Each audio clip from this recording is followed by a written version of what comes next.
Sir, ಇಂದು JDS ಸಭೆ ಕರೆದಿದ್ದ ಲೋಕಸಭಾ ಚುನಾವಣೆ ಈಗಾಗಲೇ ರಾಜ್ಯದಲ್ಲಿ ಇರ್ತಕ್ಕಂಥ ಎರಡು ರಾಷ್ಟ್ರೀಯ ಪಕ್ಷಗಳು ಬಿಜೆಪಿ ಮತ್ತು ಕಾಂಗ್ರೆಸ್ ಮತ್ತು ಇತ್ತೀಚೆಗೆ ಬಿಜೆಪಿಯ ಜೊತೆಗೂಡಿ ಇಂಡಿಯಾ ಅಲಯನ್ಸ್ ನಲ್ಲಿ ನಮ್ಮ ಪಕ್ಷವು ಸಹ ಲೋಕಸಭೆಗೆ ತಯಾರಿಯನ್ನು ಮಾಡಬೇಕಾಗಿದೆ. ಇವತ್ತಿನ ಒಂದು ಸಭೆ ಅತ್ಯಂತ ಮಹತ್ವವಾದಂತ ಸಭೆ. ಇವತ್ತಿನ ಸಭೆಯನ್ನು ಕರೆದಿರತಕ್ಕಂಥ ಉದ್ದೇಶವೇ ಮುಂದಿನ ಲೋಕಸಭಾ ಚುನಾವಣೆಗೆ ಜೆಡಿಎಸ್ ಪಕ್ಷ ನಿಲ್ತಕ್ಕಂಥ ಕ್ಷೇತ್ರಗಳ ಜೊತೆಯಲ್ಲಿ ಬಿಜೆಪಿಯ ಒಂದು ಮೈತ್ರಿ ಏನಿದೆ ಆ ಪಕ್ಷದ ಅಭ್ಯರ್ಥಿಗಳನ್ನು ಸಹ ಗೆಲ್ಲಿಸಬೇಕು ಅಂತಕ್ಕಂಥದ್ದು ನಮ್ಮ ಅಳಿಲ್ತೇವೆ. ನಮ್ಮಿಂದಲೇ ಗೆಲ್ತಾರೆ ಅಂತ ನಾನು ಹೇಳ್ತಕ್ಕಂಥ ಉದ್ದಟತನದ ಮಾತಿಲ್ಲ. ಇವತ್ತು ಉದಾಹರಣೆಗೆ ರಾಯಚೂರು ಇರ್ಬೋದು, ಚಿತ್ರದುರ್ಗ ಇರ್ಬೋದು, ಬೀದರ್ ಇರ್ಬೋದು, ಕಲಬುರಗಿ ಇರ್ಬೋದು, ಬಿಜಾಪುರ, ಚಿತ್ರದುರ್ಗ ಎಲ್ಲಾ ಭಾಗದಲ್ಲಿ, ಕೊಪ್ಪಳ ಇರ್ಬೋದು, ಎಲ್ಲಾ ಭಾಗದಲ್ಲೂ ಕನಿಷ್ಠ 1 ಲಕ್ಷದಿಂದ 2.5-2.25 ಲಕ್ಷ ಮತ ನಮ್ಮ ಪಕ್ಷಕ್ಕೂ ಕೊಟ್ಟಂತವರಿದ್ದಾರೆ.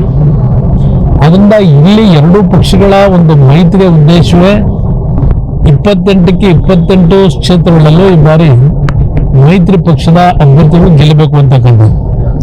ಆ ನಿಟ್ಟಿನಲ್ಲಿ ಇವತ್ತು ಪಕ್ಷದ ಕಚೇರಿನಲ್ಲಿ ಕಳೆದ ಚುನಾವಣೆಯಲ್ಲಿ ಅಭ್ಯರ್ಥಿಗಳಾಗಿ ಸ್ಪರ್ಧೆ ಮಾಡಿದಂಥವರು ಪಕ್ಷದ ಪ್ರಮುಖ ಮುಖಂಡರುಗಳ ಸಭೆಯನ್ನು ಕರೆದಿದ್ದಾರೆ. ಲಕ್ಷ್ಮೀ ಹೆಬ್ಬಾಳ್ಕರ್ ಅವರು ಮಹಾರಾಷ್ಟ್ರ ಸೇರಿತು ಬೆಳಗಾವಿ ಇಲ್ಲೇ ಸ್ವತಂತ್ರ ಪೂರ್ವದಲ್ಲಿ ಏನ್ ಹೇಳಿದ್ರೆ ವೋಟ್ ಬ್ಯಾಂಕ್ಗೋಸ್ಕರ ಏನಾದ್ರು ಹೇಳಿದಾರೆ ಸರ್, ಅಥವಾ ಏನ್? ಇಲ್ಲಿ ವೋಟ್ ಬ್ಯಾಂಕ್ ಅನ್ನೋದಕ್ಕಿಂತ ಈ ಮಂತ್ರಿಗಳಿಗೆ ನಾಡಿನಲ್ಲಿ ಇವತ್ತು ಗ್ಯಾರಂಟಿ ಯೋಜನೆಗಳ ಹೆಸರಿನಲ್ಲಿ ಸರ್ಕಾರ ರಚನೆ ಮಾಡಿದೆ. ಯಾವುದೇ ರೀತಿಯ ಅಭಿವೃದ್ಧಿಗಳನ್ನ ನಾವು ಕಾಣ್ಲಿಕ್ಕೆ ಆಗ್ತಾ ಇಲ್ಲ. ನಾನು ಹೇಳೋದಲ್ಲ, ಇತ್ತೀಚೆಗೆ ಮುಖ್ಯಮಂತ್ರಿಗಳ ಆರ್ಥಿಕ ಸಲಹೆಗಾರರಾಗಿ ಆಯ್ಕೆಯಾಗಿರ್ತಕ್ಕಂಥ ರಾಯರೆಡ್ಡಿ ಅವರು ಹೇಳಿಕೆ ಕೊಟ್ಟಿದ್ದಾರೆ. ಗ್ಯಾರಂಟಿ ಕಾರ್ಯಕ್ರಮಗಳಿಂದ ಅಭಿವೃದ್ಧಿ ಕುಂಠಿತವಾಗಿದೆ, ಇದಕ್ಕೆ ನಾವು ಚಿಂತನೆ ಮಾಡಬೇಕಾಗಿದೆ ಹಣ ಸಂಗ್ರಹಕ್ಕೆ ಅಂತ ಹೇಳ್ಕೊಂಡಿದ್ದಾರೆ. ಈಗಾಗಲೇ 8 ತಿಂಗಳಾಗಿದೆ. ಬರ ಪರಿಹಾರದ ವಿಷಯದಲ್ಲಿ ಯಾವ ರೀತಿ ನಡ್ಕೋತಾ ಇದ್ದಾರೆ. 2,000 ರೂಪಾಯಿನ ಕೊಡ್ತಕ್ಕಂಥದ್ದು ಏನಿದೆ ಅದು ಎಷ್ಟು ಜನಕ್ಕೆ ಹೋಗುತ್ತೆ? 105 ಕೋಟಿಗೆ 30,000 ಕೋಟಿ ಬೆಳೆ ನಷ್ಟ ಅಂತ ಹೇಳ್ತಕ್ಕಂಥ ಸರ್ಕಾರ 105 ಕೋಟಿ ಹಣ ಕೊಟ್ರೆ ಯಾವ ಪುರುಷಾರ್ಥ ಸಾಧಿಸ್ತಾರೆ? ರೈತರನ್ನ ಯಾವ ರೀತಿ ಬದುಕಿಸಲಿಕ್ಕೆ ಸಾಧ್ಯ? ಇವರು ಈ ಸರ್ಕಾರದ ನಡವಳಿಕೆಗಳೇನಿದೆ ಅಂತಕ್ಕಂಥ ಗಮನಿಸ್ತಾ ಇದ್ದೀರಿ. ಅದರಿಂದ ಇಲ್ಲಿ ಈ ಮಂತ್ರಿಗಳ ಹೇಳಿಕೆ ಏನಿದೆ ಇದೆಲ್ಲ ಮುಗಿದೋಗಿರೋ ಅಧ್ಯಾಯ. ಅದನ್ನ ನೆನಪಿಸ್ಕೊಳ್ತಕ್ಕಂಥದ್ದೇನಿದೆ ಬಹುಶಃ ಅವರಿಗೆ ಆ ಒಂದು ವ್ಯಾಮೋಹದ ಕೊರತೆ ಇನ್ನೂ ಇದೆ ಅಂತ ಕಾಣಿಸ್ತಿದೆ. ಎದ್ದು ಕಾಣಿಸ್ತಾ ಇದೆ. ಆ ವ್ಯಾಮೋಹದಿಂದ ದೂರ ಬರ್ಲಿಲ್ಲ. ಇವತ್ತು ಇಂಥ ವಿಷಯಗಳನ್ನ ಜವಾಬ್ದಾರಿ ಸ್ಥಾನದಲ್ಲಿ ಇರ್ತಕ್ಕಂಥವ್ರು ನೀವು ಮಾತನಾಡಿದ್ರೆ ಅದಕ್ಕೆ ನೀವೇ ಒಂದು ನೀರೆರೆದಾಗಲ್ವಾ ಅದ್ರ ಬಗ್ಗೆ ಮಾತನಾಡ್ತಕ್ಕಂಥವ್ರಿಗೆ? ಅದಕ್ಕೆ ಮುಖ್ಯಮಂತ್ರಿಗಳಿಗೆ ಏನಾದರೂ ಆ ಮಂತ್ರಿಗಳ ಬಗ್ಗೆ ಏನಾದ್ರು ಹಿಡಿತಾ ಇದ್ರೆ ಸರಿಯಾದ ಬುದ್ಧಿ ಹೇಳೋದು ಒಳ್ಳೇದು ಅನ್ನೋದು ನನ್ನ ಅಭಿಪ್ರಾಯ. ಸರ್, ನಿನ್ನೆ ಒಂದು ಮಾತಾಡಿದ್ರೆ ಅಗತ್ಯ ಬಿಟ್ಟರೆ ಸುಮ್ಮನೆ ಅವ್ರು ಭೇಟಿ ಮಾಡಿ ಏನ್ ನನಗೇನು ಸತ್ರು ಅವರು ಸಹ ಕಳೆದ ಚುನಾವಣೆಯಲ್ಲಿ ಮಂಡ್ಯದಲ್ಲಿ ಬಿಜೆಪಿಯ ಅಭ್ಯರ್ಥಿಗಳ ಪರವಾಗಿ ಕೆಲಸ ಮಾಡಿದ್ದಾರೆ. ಅವ್ರು ಭೇಟಿ ಮಾಡೋದು ನಂದೇ ತಪ್ಪಿದೆ ಭೇಟಿ ಮಾಡ್ಲಿಕ್ಕೆ. ಅದರಿಂದ ಇನ್ನೆಲ್ಲ ಹೇಳಿದ್ದೀನಿ, ಅದು ಹೊರತುಪಡಿಸಿಲ್ಲ. ಆಮೇಲೆ ಇನ್ನೊಂದು ನಮ್ಮ ಈಶ್ವರ ಖಂಡ್ರೆ ಅವರು ಹೇಳಿಕೆ ನೋಡಿದೆ. ಅದೇನೋ ಮರ ಕದಿಯರಿಗೆ ಬೆಂಬಲ ಕೊಟ್ಟವ್ರು ಕುಮಾರಸ್ವಾಮಿ ಅಂತ ಹೇಳಿದ್ದಾರೆ. ನಾನು ಮರ ಕಡಿಯೋರ್ಗಾಗ್ಲಿ ಯಾವುದೇ ರೀತಿ ಅಕ್ರಮ ಚಟುವಟಿಕೆ ನಡೆಸ್ತಕ್ಕಂಥವ್ರಿಗೆ ಬೆಂಬಲ ಕೊಡೋವನಲ್ಲ. ಇವತ್ತು ಈಶ್ವರ ಖಂಡ್ರೆ ಅವ್ರಿಗೆ ಮಾಹಿತಿ ಸರಿಯಾಗಿದೆಯಾ?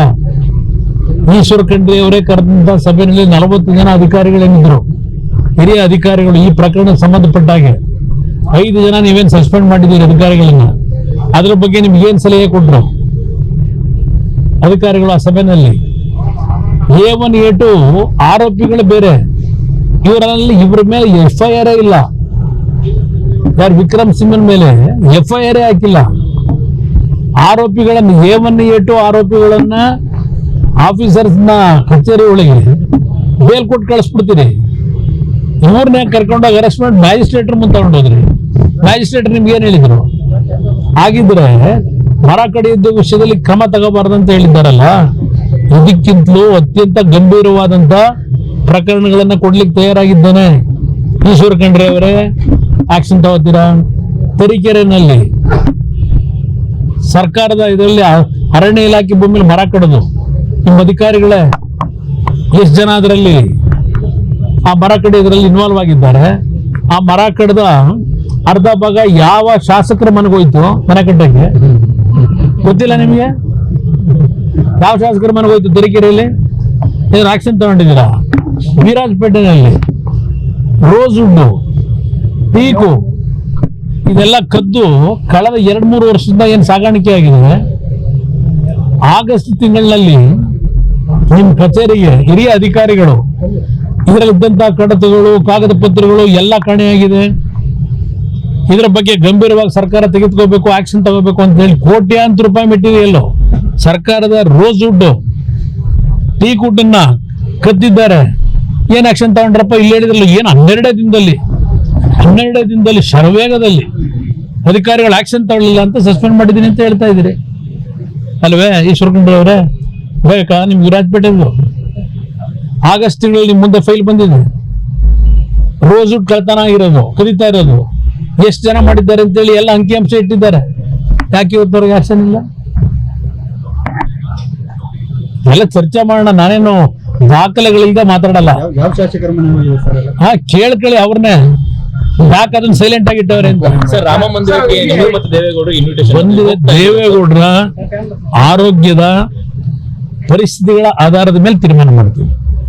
ಅವರಿಗೆ ಟ್ರಾವೆಲ್ ಮಾಡ್ಲಿಕ್ಕೆ ಅದಕ್ಕೆ ನಮ್ಮ ಚಿಕಿತ್ಸೆ ನೀಡ್ತಾ ಇರ್ತಕ್ಕಂಥ ವೈದ್ಯರುಗಳ ಸಲಹೆ ಏನಿದೆ ಅದ್ರ ಮೇಲೆ ತೀರ್ಮಾನ ಆಗುತ್ತೆ. ಡಿ ಕೆ ಶಿವಕುಮಾರ್ ರಾಜಕಾರಣ ಅಂತ ಮಂತ್ರಾಕ್ಷತೆ ಕೊಟ್ಟು ರಾಜಕಾರಣ ಮಾಡ್ತಿದ್ದಾರೆ ಬಿಜೆಪಿ ಅವರು. ಅಕ್ಕಿ ನಮ್ದು, ಮಂತ್ರಾಕ್ಷತೆ ಬಿಜೆಪಿ ಅವರು. ಏನ್ ಅಕ್ಕಿಯವರ ಏನ್ ಇದರಲ್ಲಿ ದೊಡ್ಡಹಳ್ಳಿಯಲ್ಲಿ ಬೆಳೆದಿರೋದ?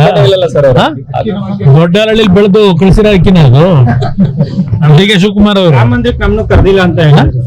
ಕರಿಬೇಕಾ? ಅದಕ್ಕೆ ಯಾರು ಬೇಕಾದ್ರು ಪ್ರಧಾನಮಂತ್ರಿಗಳು ಏನ್ ಹೇಳಿದ್ದಾರೆ?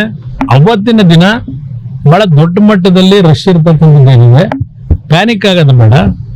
ಏನು ಸಾರ್ವಜನಿಕರಿಗೆ ತೆರೀತಾ ಇದ್ದಾರೆ, ಮುಂದಿನ ದಿನಗಳಲ್ಲಿ ನೀವು ಯಾವಾಗ ಬೇಕಾದ್ರೂ ಬಂದು ನೋಡ್ಬೋದು ಅಂತ ಅವರೇ ಕರೆ ಕೊಟ್ಟಿದ್ದಾರೆ ಜನಕ್ಕೆ.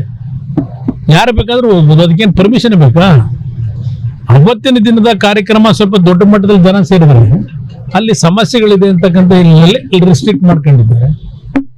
ಯಾರು ಬೇಕಾದ್ರೂ ರಾಮನ ಬಗ್ಗೆ ಭಕ್ತಿ ಇರತಕ್ಕಂಥವ್ರು, ದೇವ್ರ ಮೇಲೆ ನಂಬಿಕೆ ಇರೋರು, ಯಾಕೆಂದ್ರೆ ಅವ್ರ ಮನೆಲ್ಲ ಬರೀ ದೇವ್ರ ಫೋಟೋಗಳೇ ಇವೆ, ಬೇಕಲ್ಲ ದೇವ್ರ ಫೋಟೋ. ಆ ದೇವ್ರ ರಕ್ಷಣೆ ಇಲ್ಲದೆ ಹೋದ್ರೆ ಆಗ್ಬೇಕಲ್ಲ, ಉಳಿಬೇಕಲ್ಲ ಆಮೇಲೆ ಪಾಪ. ಅದಕ್ಕೆ ದೇವ್ರ ನೆನೆಸ್ಕೊತಾರೆ ಅವೆಲ್ಲ.